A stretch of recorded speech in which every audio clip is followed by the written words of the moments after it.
Hoor jy Jan man, ek wil nou dan by jou 'n storie. Jy nie 'n storie van 'n kat nie. Daar's 'n storie wat so voor jou vooruitloop wat almal sê Jan vertel dis 'n storie van 'n kat. Is hy so kuis dat hy op hierdie program vertel kan word?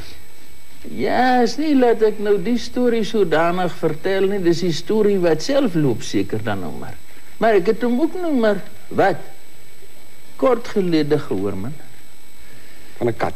Ja, dis nou 'n kat wat gehakkel het. Jong, stadig nou. Stadig nou. Julle Sondag en ek betaal. Wag. Jammer, maar dit is nie ek wat die storie gemaak het nie. Ek het ook nie gevra vir hom, maar is in elk geval nou die kat. Daar kom 'n antie by die veearts met 'n kat. Sy sê vir hom, maak jy my kat. Hy sê, mevrou, wat is dit? Sy sê, kyk daar. Die veearts bekyk die vervlenterde kat. Hy sê, mevrou, ek sal probeer. Sy sê, maar kyk, die groot ding is hy hakel. Jy moet die reg kry.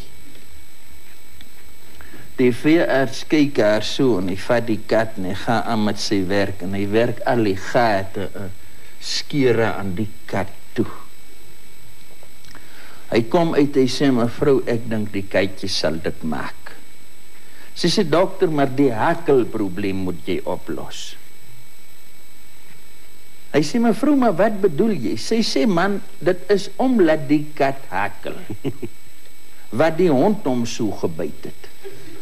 Sy sê, man, die kat het daar op die stoepklip gesit. En toe kom die hond aan, toe sê die kat vir die hond, en voor hy die woord kon sê, toe het die hond.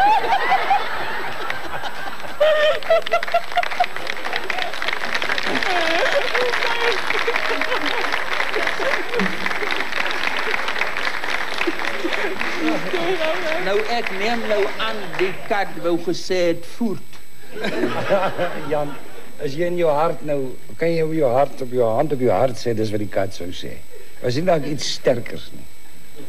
Hy weet nou dat jy dit noem, dit kon wees. Hy kon daar gesê het voertsek. Ja, so. Maar in elk geval. Jan, jy moet groet vanaand.